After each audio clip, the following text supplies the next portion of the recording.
ପିଲାମାନେ ତୁମମାନଙ୍କୁ PM tutorial YouTube ଚ୍ୟାନେଲକୁ ସ୍ୱାଗତ। ପିଲାମାନେ ତୁମେମାନେ ଜାଣିଥିବ ଯେ ନବମ ଶ୍ରେଣୀ ପିଲାଙ୍କର ପ୍ରଥମ ପରୀକ୍ଷା ଯେଉଁଟାକି ସେପ୍ଟେମ୍ବର ମାସର ସେକେଣ୍ଡ ୱିକ୍ରେ ହେବ, ଯେଉଁଟାକି ଫାଷ୍ଟ ଫର୍ମେଟିଭ୍ ଆସାଇନମେଣ୍ଟ ଟେଷ୍ଟ। ସେଥିରେ କି ପ୍ରତ୍ୟେକ ବିଷୟରୁ 20 ମାର୍କ ଲେଖାଏଁ ପ୍ରଶ୍ନ ଆସିବ। ସେହିଭଳି ଇତିହାସ ଓ ଭୂଗୋଳରୁ ମଧ୍ୟ 20 ମାର୍କର ପ୍ରଶ୍ନ ଆସିବ। ପିଲେ ଭୂଗୋଳରେ ଆମେ ପ୍ରଥମ ବିଷୟର ସର୍ଟ କୋଶ୍ଚିନ୍ ଡିସ୍କସନ୍ କରିଥିଲେ। ଆଜି ଆମେ ଦ୍ୱିତୀୟ ବିଷୟ ଏବଂ ତୃତୀୟ ବିଷୟ ମିଶିକିରି ଅଛି, जो कि बहुत गुटे सर्ट क्वेश्चन आम कभर करवा। ये सर्ट क्वेश्चन गुराक ही तुम प्राक्ट क्वेश्चन हो पार जो तुम परीक्षा दब। तेणुक जो सर्ट क्वेश्चन जी रिविजन कर तुम रिविजन परिसर भर को नब निश्चित भाव में परीक्षा 20 ରୁ 20 मार्क रखिपर। ठीक है पे आस समय नष्ट करवानी क्लास टी को स्टार्ट करवा। पे देख 25 नंबर जाए आम कर सारी 26 नंबर ठू करवा पूर्वघाट पर्वतमालार उच्चतम श्रृंग डैश अटे। पे से दिन भी ये प्रश्न आमर आसाला पूर्वघाट पर्वतमालार उच्चतम श्रृंग किए ना देवमाली, जोटा कि आम कोरापुट जिले में अवस्थित। बुझिपारे पे पूर्वघाट पर्वतमालार उच्चतम श्रृंग हूँ किए देवमाली, जोटा कि आम कोरापुट जिले में अवस्थित। तापर पे देख देखिए देवमाली उच्चता केते पे यहाँ मन रख देवमाली उच्चता हूँ के ना 1670 मीटर। पे के 1670 मीटर, जोटा आम पृथ्वीर उच्चतम श्रृंग जोटा रही एवरेस्ट तार उच्चता के 8848 मीटर। केते 8848 मीटर। 28 नंबर जावा ओडिशार उच्चतम श्रृंग डैश अटे। पे जापारच ओडिशार उच्चतम श्रृंग किए अटे, जोटा पूर्वघाटमालार उच्चतम श्रृंग कौटा देवमाली। कौटा तेल ओडिशार उच्चतम श्रृंग कौटा है देवमाली। जमी पृथ्वीर उच्चतम श्रृंग हूँ एवरेस्ट, से भाई आम राज्यर उच्चतम श्रृंग हूँ कौटा देवमाली, जोटा कि पूर्वघाटर पर्वतमालार उच्चतम श्रृंग। परवर्ती प्रश्न जावा ओडिशार उच्चतम श्रृंग डैश जिलार अवस्थित। ओडिशार उच्चतम श्रृंग कौ जिलार अवस्थित ना कोरापुट जिले में अवस्थित। ये क्वेश्चन सब आम डिस्कसन करते पूर्व टिके डिस्कसन कली। तापर देख पे 30 नंबर प्रश्न गतिशील बरफ राशि को डैश कह जाए। गतिशील बरफ राशि को कौन कह जाए? पे गतिशील बरफ राशि को कह जाए हिमबाह। कौन कह जाए पे? हिमबाह। मन रख गतिशील बरफ राशि को कह जाए हिमबाह। 31 नंबर प्रश्न देख नदीर मुहाण निकटवर्ती अंचल गोटे त्रिभुजकार समतल भूमि को कौन कह जाए? नदीर मुहाण निकटवर्ती अंचल गोटे त्रिभुजकार समतल भूमि को कौन कह जाए? कौन कह जाए बोले ना त्रिकोण भूमि कह जाए। कौन कह जाए? त्रिकोण भूमि। नदी जो कौन कर जाकि समुद्र में मिसवा पूर्व बुझिपार पे नदी पे 3टी सज्जा अच्छी। नदी के सज्जा अच्छी? 3टी सज्जा। गोटे हूँ पार्वत सज्जा, गोटे हूँ समतल सज्जा जोटा कि मध्य सज्जा, आ गोटे हूँ निम्न सज्जा। जितेबाला नदी कौन करे समतल सज्जा त्याग कर निम्न सज्जा को जीव जो सागर समुद्र में मिसवा पूर्व सी कौन कर नदी ना गोटे त्रिभुजाकृति समतल भूमि सृष्टि कर जाए त्रिकोण भूमि। ताकू कह जाए कौन? त्रिकोण भूमि। बुझिपारा पे कह जाए त्रिकोण भूमि। 32 नंबर देख 300 नियुत वर्ष पूर्वे कौन पे 300 नियुत वर्ष पूर्वे पृथ्वीर एकमात्र महादेश थिला तार ना कौन था पे? वेरी वेरी इंपोर्टेंट क्वेश्चन जोटा कि लाइफ टाइम सब मन रख। आज को 300 नियुत वर्ष पूर्वे बर्तमान तो आम 7टी महादेश रही से गोटे ही जो स्थल भाग था से गोटे ही महादेश। से गोटे महादेश ना कौन पे? पांजिया। कौन पे? Pangaea. Very very important question मन रख। से महादेश ना कौन था? पांजिया। से भली से समय पृथ्वी एकमात्र महासागर था। तेणुक से महासागर ना कौन था तुम कमेंट सेक्शन में कमेंट कर जनइब। बुझिपारे पे परवर्ती प्रश्न जावा 33 नंबर जावा। देख पे 33 नंबर प्रश्न कौन रही पृथ्वी डैश गोटी मुख्य प्लेट रही। पृथ्वी केतोटी मुख्य प्लेट रही पे मन रख पृथ्वी 7टी टेक्टोनिक प्लेट रही जोटा कि 7टी मुख्य प्लेट। एमती भी पढ़ी पारे केतोटी टेक्टोनिक प्लेट रही केतोटी 7टी टेक्टोनिक प्लेट। परवर्ती प्रश्न पे 34 नंबर भूमिरूप ढालू और उच्चता भितर भारत को डैश गोटी भौतिक विभाग में विभक्त कराई। पे भारत को केते गोटी भौतिक विभाग में विभक्त कराई? केते गोटी? 6 गोटी भौतिक विभाग में विभक्त कराई। बुझिपारे पे भारत को केते गोटी भौतिक विभाग में विभक्त कराई? 6 गोटी भौतिक विभाग में विभक्त कराई। परवर्ती प्रश्न देख सतलेज और काली नदी मध्य हिमालय अंश को कौन कह जाए? पे मुझे तुमको कही जिते प्रकार हिमालय रही सतलेज और काली, सतलेज तिस्ता, काली तिस्ता एम सब रही कौटी कौ हिमालय कहुई मन रखियो क्वेश्चन आसे पे मन रखियो सतलेज और कालीर मध्यवर्ती से जो हिमालय अच्छी कुमाइन हिमालय कहुच्छी कौन कहुच्छी कुमाइन हिमालय कहुच्छी परवर्ती प्रश्न 36 नंबर को देख 36 नंबर रही कौन ना काली और तीस्ता कौन कहली पिले काली और तीस्ता नदी मध्यवर्ती भाग हिमालय को कौन कहुच्छी पिले मन रखियो very very important question Nepal Himalaya कौन पिले कालिया और तीस्ता नदी जो हिमालय रहा कौन कौन कहगला नेपाल हिमालय कहुए परवर्ती प्रश्न को जा लक्ष्य कर 37 नंबर हिमालय पर्वत श्रेणी मध्य अनेक डैश रही हिमालय पर्वत श्रेणी में अनेक कौन रही ना गिरिपथ रही पे 37 नंबर प्रश्न को मन रख हिमालय पर्वत श्रेणी में अनेक कौन रही गिरिपथ रही 38 नंबर प्रश्न को देख जम्मू और काश्मीर गिरिपथर नाम डैश अटे पे जम्मू काश्मीर गोटे गिरिपथ अच्छी जो गिरिपथटा कि भेरी भेरी इंपोर्टाट गिरिपथ से गिरिपथर ना हूँ जोजिला गिरिपथ मन रख जम्मू और काश्मीर गिरिपथर ना कौन जोजिला गिरिपथ परवर्ती प्रश्न को जा पे देख 39 नंबर प्रश्न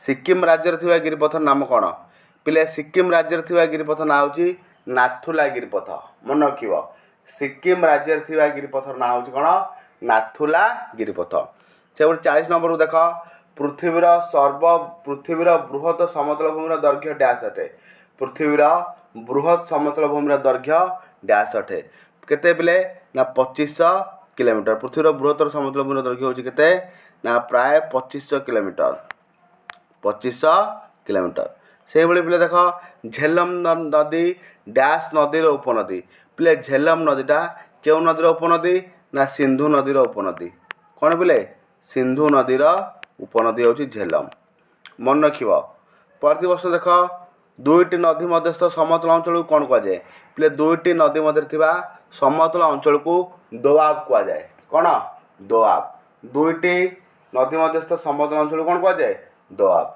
जमीक आमर पंजाब को कहुए पंच नदीर मिलन देश पंजाब पंजाब गोटे देश नुह कि से देश बोली अभिहित करके कहुला पंच नदीर मिलन देश हूँ कौन पंजाब आ दुईटी हो गले कौन हो दोआब कौन दोआब पे देख 5 नंबर गांगेय समतलर केतक स्थान में नदी सजे ठार अल्प दूर देखा चून गोड़ी मिशा मूर्तिका पे मन रख चून गोड़ी मिशा मूर्तिका पे चून गोड़ी मिशा मूर्तिका कौन कहुए कंकर कौन कंकर चून अच्छी गोड़ी गोड़ी थी आम कंकर को बुझीपार तेणुक मन रखिदेव चून गोड़ी मिशा मूर्तिका कौन कहुए कंकर परवर्ती प्रश्न को जा लक्ष्य कर पे 40 नंबर 44 नंबर बन्या प्लावित अंचल नूतन पट्टमूर्तिका पे देखिए बन्या जो पानी माड़ी जाए जो पानी खसी जाए कौन गोटे परस्त परस्त कर मूर्तिका पड़ता है सेटा कौन कौन कहती ना बन्या प्लावित अंचल नूतन पट्टमूर्तिका कौन कहती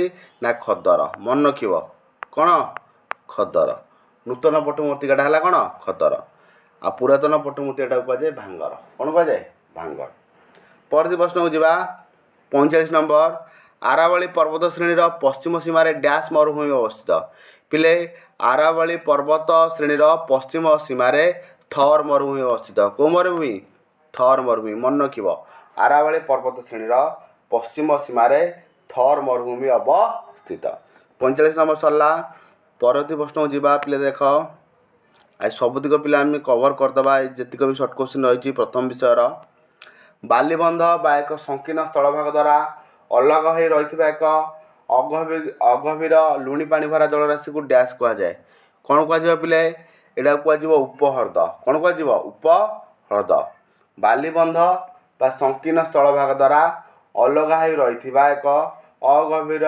लुणी पानी भरा जलराशि को कौन कहुए ना उपहृद पे चिलिका एक डैश अटे चिलिका एक उपहृद अटे कौन उपहृद अटे 48 नंबर देख आग्नेयगिरी उद्गीरण डैश कारण अटे पिले आग्नेयगिरी उद्गीरण डैश कारण अटे पिले आग्नेय उद्गीरण जो हुए से कहीं हुए भूमिकंप कौन भूमिकंपर कारण अटे आग्नेय उद्गीरण परवर्ती प्रश्न देख 49 नंबर भूमिकंपर तीव्रता मपाउथुवा स्केल को डैश कहते भेरी भेरी इंपोर्टेंट शॉर्ट क्वेश्चन भूमिकंपर तीव्रता मपा जाउथुवा स्केल को कौन कहती रिएक्टर स्केल कौन कहती रिएक्टर स्केल पे स्पेलिंगटा मन रखिथा कौन कहती रिएक्टर तापर स्केल बुझिपारछ रिएक्टर स्केल। परवर्ती प्रश्न को जीवा देख पिले 50 नंबर प्रश्न सागर बक्षर धूमकेतुर धक्का डैश सृष्टिर कारण पिले सागर बक्षर जब धूमकेतु आसी पड़ो ताले कौन हम पिले सुनामी सृष्टिर कारण हम आउ पिले जितेबले सागर बा महासागर भितर भूमिकंप हम से भूमिकंप जनित जो तरंग सृष्टि हे से तरंग कौन सुनामीर रूप नब बुझिपार सागर भितर जदि भूमिकंप आसी पड़ो ताले सुनामी हम आउ सुनामी केमती हो पार सागर महासागर भितर जदि कौन हम भूमिकंप हम भूमिकंप हेल्ले सागर जनित तरंग कह सुनामी। परवर्ती प्रश्न को जीवा 51 नंबर लक्ष्य कर कौन रही डैश मसीह सुनामी द्वारा तामिलनाडुर उपकूल विशेष क्षतिग्रस्त होता 51 नंबर प्रश्न 2004 मसीहा जो वर्ष कि आम नवम श्रेणी पढ़ुलु आउ से वर्ष पिकनिक आम जाइलु तारातारिणी आ भैरवी तारातारिणी भैरवी पाखे आम पहुँचला बेलू से टीवी देखलु जे कौन है भूमिकंप हो प्राय सबुआड़े लोक किसी अनुभव कर भय लगे आम सियाड़ आम घर किसी नथी फोन फान कर बुझला बेलू किसी विशेष क्षति होता शुणला बेलू कौन है ना जापान कहूँ भूमिकंप हो बुझीपारछी भूमिकंप नो सुनामी होता है से वर्ष ही फास्ट सुनामी विषय धारणा मिलता।